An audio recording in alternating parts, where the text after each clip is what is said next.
Bagi sebagian orang, ada keyakinan bahwa Nabi Khidir masih hidup hingga sekarang.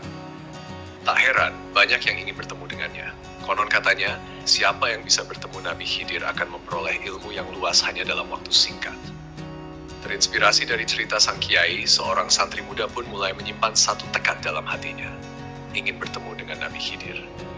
Suatu hari, ia memberanikan diri menghadap sang kiai. Benarkah kamu ingin ketemu Nabi Khidir? Ya.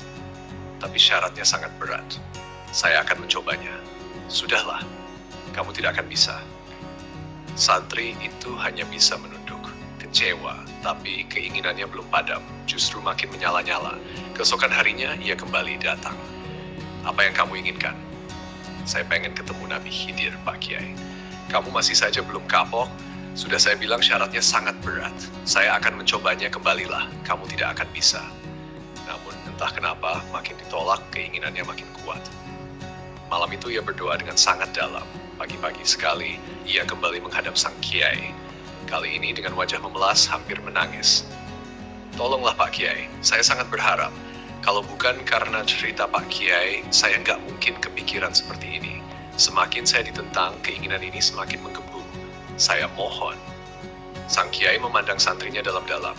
Wajahnya yang lelah tapi penuh harap membuat sang kiai akhirnya luluh. Kalau kamu maksa, baiklah. Tapi sudah saya bilang, syaratnya sangat berat. Tidak semua orang bisa ketemu Nabi Khidir. Saya akan mencobanya, Pak Kiai. Baik, tapi kamu harus tahu, kesempatan ini cuma datang sekali, tidak bisa diulang. Apa kamu bersedia? Saya bersedia, Pak Kiai. Kembalilah kemari besok. Santri itu tersenyum lebar, sumringah. Ia mencium tangan gurunya dengan penuh takzim. Akhirnya, jalan itu terbuka juga. Keesokan harinya, ia kembali. Sang kiai menatapnya penuh wibawa. Apa kau sanggup? Syarat-syarat itu pun disebutkan. Berat. Sangat berat. Ia harus menjalani tirakat selama 40 hari. Siang berpuasa, malamnya berzikir. Dan malam ke-40 ia tidak boleh tidur. Tidak boleh pergi-pergi. Karena jika beruntung, Nabi Khidir akan datang malam itu ke rumahnya. Hanya satu malam penentuan. Jika gagal, tak ada kesempatan kedua. Tidak boleh diulang. Santri itu termenung. Ia berpikir keras. Tapi rasa penasaran dan semangatnya lebih besar dari rasa takutnya. Saya sanggup, Pak Kiai. Sang Kiai mengulang pertanyaannya 3 kali. Kamu benar-benar sanggup? Saya sanggup. Sungguh-sungguh sanggup. Saya sanggup. Dan perjalanan pun dimulai. Maka mulailah hari-harinya diisi dengan puasa di siang hari dan zikir di malam hari. Dengan satu tujuan, semoga Allah mengabulkan doanya untuk bertemu dengan Nabi Khidir. Awalnya ia sangat bersemangat. Setiap hari terasa ringan karena harapannya besar. Tapi memasuki hari-hari tengah, rasa bosan mulai datang. Lelah pun terasa menumpuk. Badan capek, hati goyah, pikiran mulai bertanya-tanya sendiri, apa benar Nabi Khidir bakal datang? Namun di saat-saat seperti itu, ia langsung sadar dan merutuki dirinya sendiri. Ia ingat, ini kesempatan satu-satunya. Nggak bisa diulang, nggak boleh gagal. Lalu ia bayangkan lagi, ketemu Nabi Khidir. Sosok yang katanya bisa kasih ilmu langsung dari Allah, tanpa harus bertahun-tahun ngaji. Bayangkan, bisa ketemu Nabi. Siapa yang nggak mau? Semangatnya pun muncul lagi. Ia teruskan puasanya, zikir makinnya bertebal. Ia jaga waktunya, hingga akhirnya, sampailah ia di malam terakhir, malam ke-40, malam penentuan. Malam itu sungguh istimewa, bukan hanya karena tirakatnya akan segera berakhir, tapi juga karena ia merasa malam itu adalah malam yang paling ia tunggu selama hidupnya. Malam bertemu dengan seorang nabi. Ia pun bertanya-tanya dalam hati, bagaimanakah rupanya Nabi Khidir?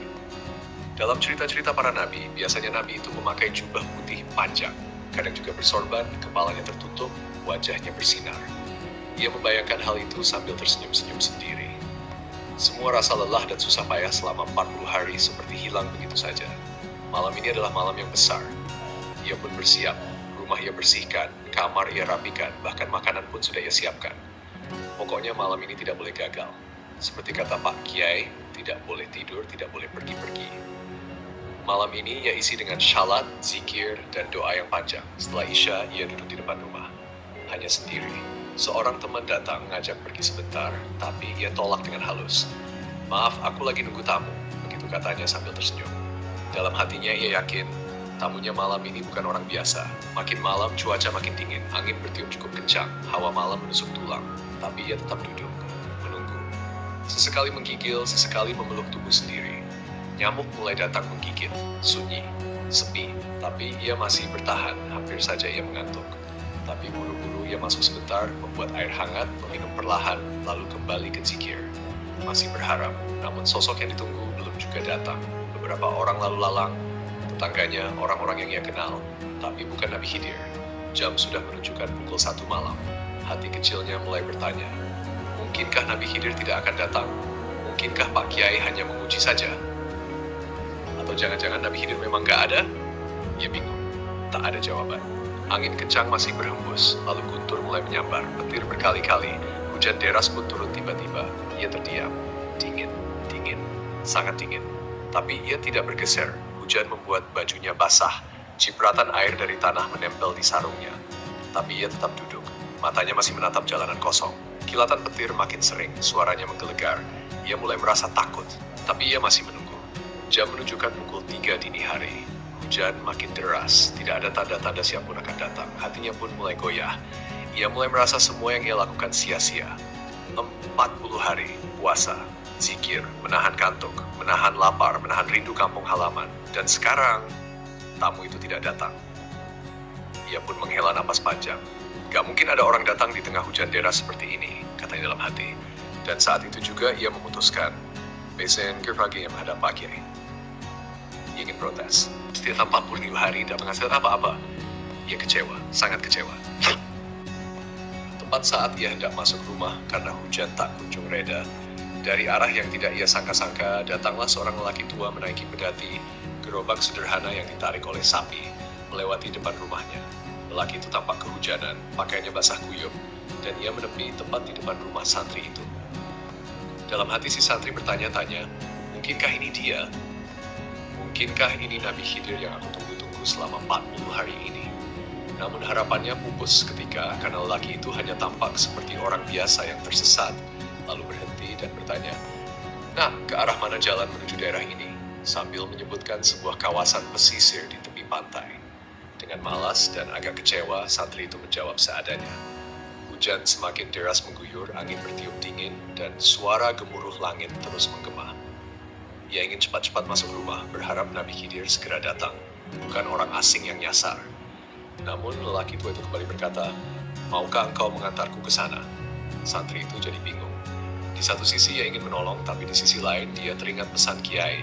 Malam ini tidak boleh pergi kemana-mana, karena kalau beruntung Nabi Khidir akan datang ke rumahnya. Lagi pula hujan sedang deras. Maka dengan suara datar ia menolak, "Mohon maaf, saya tidak bisa mengantar. Saya sedang menunggu seorang tamu." Lelaki itu hanya tersenyum, mengangguk pelan. "Baiklah, terima kasih atas bantuannya."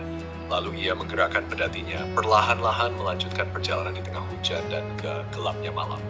Santri itu masuk rumah, tapi ia tidak tidur. Ia duduk di depan terus berjaga, berharap ada tamu yang datang. Namun sampai azan subuh berkumandang, tak ada siapapun yang lewat. Hujan telah reda, hatinya hancur. Paginya, ia pun menghadap Kiai. Wajahnya penuh kecewa. Diceritakannya semuanya dari awal sampai akhir dengan jujur dan sedikit marah karena merasa dikhianati oleh harapan sendiri. Pak Kiai hanya mendengarkan dengan tenang, lalu berkata, "Tadi malam tidak hujan." Santri itu kaget. "Apa tidak hujan?" Orang-orang di sekeliling yang ikut duduk di serapi pesantren pun mengangguk, "Benarkah?" "Iya, tidak hujan semalam." Santri itu makin bingung. Ia merasa jelas-jelas hujan turun deras semalam. Kilat menyambar, guntur menggelegar. Ia bahkan kedinginan. Tapi Kiai kembali berkata, "Lelaki berpedati itu, dialah Nabi Khidir yang kau tunggu." Dek, dunia rasanya berhenti berputar. Namun kau tidak mau ikut ketika dia mengajakmu pergi. Kau lebih memilih menunggu wujud Nabi Khidir ketimbang menolong orang yang justru adalah dia sendiri. Santri itu diam terpaku. Dadanya sesak. Ia segera pulang dan memeriksa halaman rumahnya. Benar saja, tidak ada genangan air. Tanahnya kering, tidak seperti bekas hujan deras semalam. Tangannya gemetar, kepalanya tertunduk. Benarkah dia Nabi Khidir? Oh, kenapa aku tak menolongnya? Bias penyesalan tergurat jelas di wajahnya. Air matanya nyaris jatuh. Lalu ia kembali menghadap Kiai dengan harapan terakhir. "Bagaimana Kiai? Kalau saya mulai lagi dari awal, saya akan puasa lagi 40 hari dan zikir malam seperti dulu biar bisa ketemu Nabi Khidir lagi." Namun Kiai menjawab dengan lembut dan tegas, "Tidak bisa. Kesempatan hanya datang sekali, dan kau telah melewatkan kesempatan itu." Entahlah, hanya Allah yang Maha Tahu. Yang jelas, sosok Nabi Khidir benar-benar misterius. Dan kadang kita tak sadar bahwa yang kita cari sudah ada di depan mata.